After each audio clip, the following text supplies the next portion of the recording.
OBC एक बहुत बड़ी क्राइसिस में है। इसलिए क्राइसिस में है कि 4 किताबें नहीं है उस समाज पर, कोई रिसर्चर नहीं है। पैसा हो जाने से भी आप उस पैसे को बचा नहीं पाएंगे जब तक आपका एपिस्टेमिक स्रोत या नॉलेज नॉलेज जो होगा वो उस पर आपका काम नहीं होगा। इतना सोया हुआ समाज है। सही कहा हमारे वरिष्ठ साथी सूरज मंडल जी ने कि वो विचित्र समाज है, उसको जागना होगा। तो हमारे साथी ने कहा कि सभी यादव हो जाएंगे। मुझे कुछ यादव, संयोग से मैं यादव जाति में पैदा हुआ हूं। एकदम सही कह रहे थे हमारे वरिष्ठ साथी प्रोफेसर रतनलाल जी, वो दलित चिंतक नहीं है, वो इस समाज के सुधारक भी हैं और चिंतक भी हैं, विद्वान भी हैं। तो कम से कम हम लोगों को नहीं कहना चाहिए कि दलित चिंतक हैं, बहुजन चिंतक हैं, पूरे देश के हैं। और इस देश के जो प्रधान सेवक हैं उनसे बड़े रोल में हैं वो। उनका रोल लग रहा होगा लोगों को, वो सूट बदल रहे हैं, कभी बैंकॉक कभी उतरे हैं एयरपोर्ट पे, लेकिन ये जो काम कर रहे हैं अपने रिसोर्सेज में से उसको खर्च करके, जो उनको मिला है रिसर्च और पढ़ाई करने के लिए, अपना जीवन जीने के लिए, ये बहुत बड़ा काम है। बहुत अच्छी बात उन्होंने कही कि एक्चुअली सोशल एक्टिविज्म में वो है जो कुछ त्याग करना नहीं चाहता, सब कुछ लपेटना चाहता है। बीसीज को ये जानना होगा, बैकवर्ड कास्ट को, कि दलित उनके भाई हैं।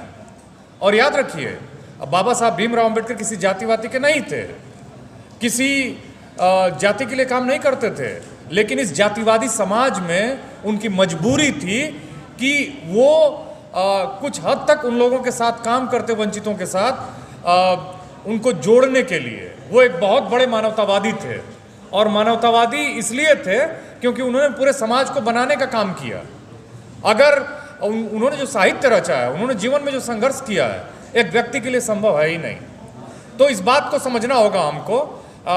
मैं बहुत बोलने के लिए उत्सुक नहीं था, मैं तो यहाँ आया था, हमारे वरिष्ठ साथी प्रोफेसर सूरज मंडल जी ने मुझे बुलाया। बोलने का बहुत शौक नहीं है मुझे, इसलिए नहीं है कि बोलने के मौके आजकल डिजिटल मीडिया पे मिल जाते हैं, बोल बोल के थक गए हम लोग। और यहाँ भी हमारे साथी कुछ गंभीर नहीं है, वो जिनको सुनना है वो सुनेंगे, नहीं सुनेंगे। लेकिन एक महत्वपूर्ण बात मैं बता देता हूँ कि जो सवर्ण समाज पिछड़ों के साथ करता है, पिछड़ों को कम से कम दलित समाज के, आदिवासी समाज के लोगों के साथ नहीं करना चाहिए। इस बात को समझना चाहिए कि कहीं ना कहीं, वैसे तो ये पूरा जो समाज है 85% बहुत पीछे है। वर्ल्ड इनइक्वालिटी लैब की रिपोर्ट नागपुर में नहीं बनी थी, झंडेवाला में नहीं बनी थी, वो फ्रांस के पेरिस में बनी है। और उसको झंडेवाला वाले अर्थशास्त्रियों ने नहीं बनाई है, टॉमस पिकेटी ने बनाई है। और वो बता रहे हैं कि 2012 से 22 तक उन्होंने जो स्टडी की, चार्ल्स लुकास चांसल ने की, 3 बड़े अर्थशास्त्रियों ने उस रिपोर्ट को बनाया और बताया कि जो देश के 60% ओबीसी हैं, उनका जो 2012 में भारत का धन था, जो हिस्सेदारी थी वो 18% थी, 22 में घट के 8% हो गई, 9% हो गई है। एससी और एसटी जिनकी आबादी 25% है, उनका जो भारत के धन में हिस्सेदारी थी 1.8% थी 2012 में, थोड़ी सी बढ़ी है, 2.3 हुई है। और माइनॉरिटी को तो भूल ही जाइए। कुल मिला के 13%, मतलब अगर हम एक रूपक चुने कि 100 रोटियां इस देश में हैं, तो 13 रोटी में 87 लोग जी रहे हैं, और 13 लोगों के लिए 87 रोटियां हैं। ये मैं नहीं कह रहा हूं, वर्ल्ड इनइक्वालिटी लैब की रिपोर्ट कह रही है। ध्यान रखिए इस बात को कि संवेदनशीलता लानी होगी, सभी राजनीतिक दलों को सोचना होगा, जो जातीय संगठन बन चुके हैं, कि खाली बस आपको सत्ता को बांटना होगा। और एक और महत्वपूर्ण बात मैं कहता हूं कि हमारे जो साथी, चाहे वो हैदराबाद से आ रहे हैं, चाहे वो चेन्नई से आते हैं, बड़ी बड़ी मंचों से बड़ी बड़ी बातें करने की बहुत ज़्यादा ज़रूरत नहीं है। इसलिए इस तरह के सभाओं में भीड़ें कम हो रही हैं, हम लोगों को कनेक्ट नहीं कर पा रहे हैं, क्योंकि हमारे में हमारी जो नैरेटिव है उसमें संवेदनशीलता और सच्चाई की कहीं ना कहीं कमी है। और वो कमी क्या है कि हमको बहुत ईमानदारी से, बाबा साहब ने क्या किया, एनिहिलेशन ऑफ कास्ट की बात की। कोई सेमिनार आपने देखा है कि किसी ने एनिहिलेशन ऑफ कास्ट पे आयोजित किया हो? हर आदमी को दम है कि मैं यादव हूं। और याद, एक्चुअली ओबीसी क्या है, एक हेट्रोजेनस ग्रुप है, और उसमें कल्चरल कैपिटल, सोशल कैपिटल की कमी है। और उसमें सबसे बड़ी समस्या क्या है कि वहां पे क्रीमी लेयर का भी कॉन्सेप्ट है। जो धनी है ओबीसी में, उसको गरीब यादव से कोई मतलब नहीं है, धनी यादव को। एससी के पास एक सोशल कैपिटल, कल्चरल कैपिटल, एक दुख का एक नैरेटिव था जो उनको जोड़ता है। तो ओबीसी के लोगों को इस बात को समझना होगा कि जब तक यूनाइट नहीं होंगे, और ये सारे वर्ग ओवरऑल, गरीबी में बहुत कम का डिफरेंस है, चाहे वो बीसी हो, चाहे वो दलित हो, चाहे वो ट्राइबल हो। कुछ लोग धनी हो गए हैं, कुछ लोग बेहतर हो सकते हैं, लेकिन ये पूरा समाज बहुत दुर्दशा में है। तो उसमें जिम्मेदारी बनती है जो धनी लोग हैं, जो बेहतर लोग हैं, जो पढ़े लिखे लोग हैं, कि अपने लोगों को लीड करें। वो करते क्या हैं? खाली अपने काम में लगे रहते हैं। दिक्कतें यहीं पे हैं। आपको रोटी बेटी का संबंध करना होगा। आप याद रखिए कि ओबीसी की जो मजबूत जातियां, देखिए वर्ण व्यवस्था और जाति व्यवस्था, ब्राह्मणों का वर्ण एक है, जाति एक है, क्षत्रियों का वर्ण एक है, जाति एक है, वैश्यों का वर्ण एक है, जाति एक है, शूद्रों में 5000 जातियां, ओबीसी में, दलितों में 1200 जातियां हैं, ट्राइबल्स में जातियां ही जातियां हैं। आप देखिए ना, कुर्मी और यादव स्टेटस एक ही है, झूठ मूठ का ईगो है, पशुपालक ही हैं और खेती करने वाले हैं। वैसे ही दलित जातियों में भी है, लेकिन ओबीसी का रोल बड़ा है, उसको बड़ा रोल प्ले करना होगा, उसको समझना होगा। लेकिन ये सब हो नहीं रहा है। कोई जाति तोड़ो सम्मेलन नहीं होता है, कोई एकता पर काम नहीं है। कहाँ से आप पॉलिटिकल पावर अचीव कर लोगे? कोई आपका कल्चरल काम है?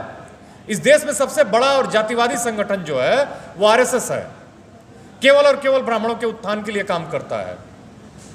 और कभी सावरकर को, गोलवलकर को ब्राह्मण चिंतक नहीं कहा गया। जैसे हमारे साथी ने तुरंत कह दिया कि दलित चिंतक हैं, मुझे कह देगा कि बहुजन चिंतक हैं। तो वो नहीं कहा जाता है कि सावरकर को कि वो ब्राह्मण चिंतक थे, गोलवलकर को, क्योंकि उन्होंने ज्ञान के स्रोत को ही कब्जा किया है। वहीं से वो नैरेटिव गढ़ते हैं, आपके नैरेटिव को पंचर करते हैं, अपने नैरेटिव को प्रोपेगेट करते हैं, फैलाते हैं। याद रखिए, आपको कई लेवल्स पे काम करने होंगे। संवेदनशीलता पर काम करनी होगी, यूनिटी पे काम करनी होगी, और साथ में एक दूसरे के एम्पावरमेंट पे काम करनी होगी। और ये धीरे धीरे ये जो बीच की दूरियां हैं वो टूटेंगी। भारत कभी बेहतर एक समाज बन ही नहीं पाएगा जब इन तबकों के बीच का एक सोशल, कल्चरल, पॉलिटिकल ईगो और दूरियां खत्म नहीं होंगी। ध्यान रखिएगा। इसलिए पॉलिटिकल से बहुत पहले आपको कल्चरल और सोशल काम करना है। और बाबा साहब ने वो सब सारी चीज़ें कही थी, और सही बात है। रतनलाल जी की बात को मैं मतलब कॉपी करता हूं, उसको एक तरह से उसको कोट करते हुए कहता हूं कि ओबीसी को बड़ा रोल प्ले करना होगा। सही बात है। क्यों इस देश में कोई दलित मुख्यमंत्री नहीं है? इतनी बड़ी बड़ी पार्टियां हैं, व्यक्तिगत घरानों की पार्टियां हो गई हैं। कांग्रेस जैसी बड़ी पार्टी है, खाली बातें करते हैं। क्या किया कांग्रेस ने? कांग्रेस ने तो सबसे ज्यादा छुरा घोपा है पिछड़ों के पीठ में। काका कालेलकर कमीशन हो या फिर मंडल कमीशन हो, सबको सैबोटाज किया। और आज आप नैरेटिव गढ़ रहे हो, ठीक है, अच्छी बात है, उसका स्वागत है, उस पर काम करना चाहिए, अच्छी बेहतर बात है, वो सब कुछ है। लेकिन आपको ये ध्यान रखना चाहिए कि कितने सेक्रेटरी दलित हैं, कब बनाओगे आप? अगर वो वर्षों से मार्जिनलाइज्ड रहे हैं, उनका 25 बनता है तो आप कम से कम 40 दो ना उनको। 40 नहीं दे सकते हो, 35 दो। आप थोड़ा बड़ा दिल दिखाओ उनको, जो वर्षों से वंचित रहे हैं, शताब्दियों से, उनको थोड़ा आगे बढ़ के प्यार दो, सम्मान दो। उनके नेतृत्व में आप उनकी लीडरशिप को स्वीकार करो ना। नहीं करना चाहता है कोई। हर कोई असुरक्षित है और चाहता है कि त्याग दूसरा कोई करे। बाबा साहब भीमराव अंबेडकर दूसरे के परिवार में पैदा हों और वो त्याग करें, भगत सिंह दूसरे के घर में पैदा हों। लेकिन ध्यान रखिएगा, ये जब तक सांस्कृतिक सामाजिक एकता नहीं होगी, काम नहीं होगा विमर्श पर, तब तक ये कुछ होने वाला नहीं है। ओबीसी एक बहुत बड़ी क्राइसिस में है।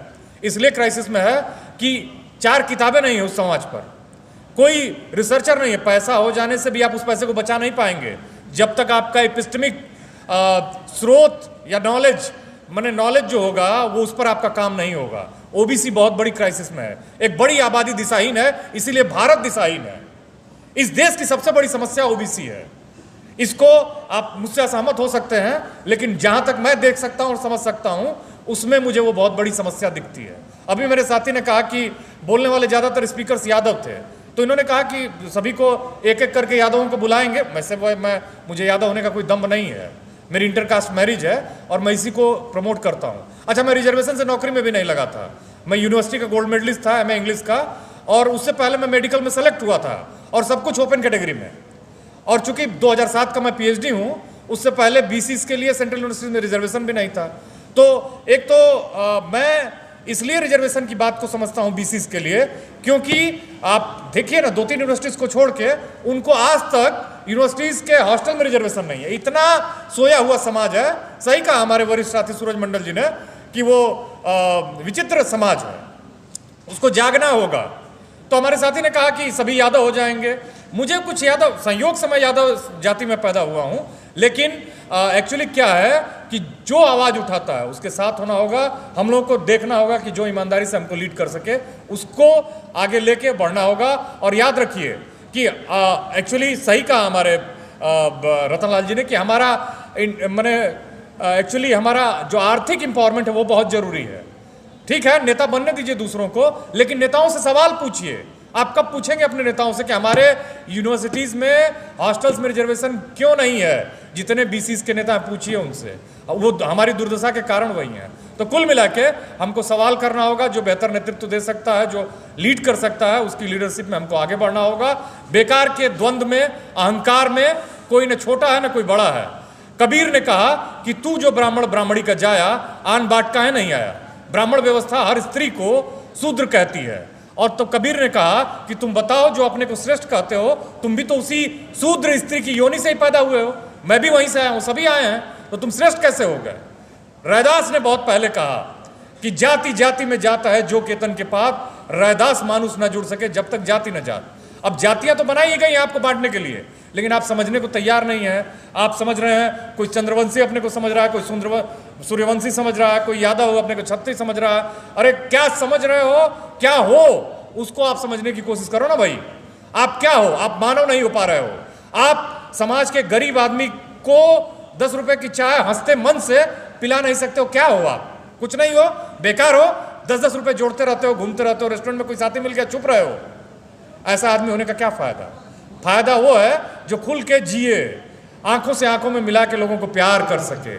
और जिंदगी, याद रखिएगा, जाति, वर्ण, स्टेटस से ऊपर प्यार का नाम है। आपके एक्सटेंशन का नाम है जिंदगी। आपका विस्तार अगर नहीं होता है, आप हमेशा असुरक्षित महसूस करते हैं, तो आप जिंदा लाश हैं।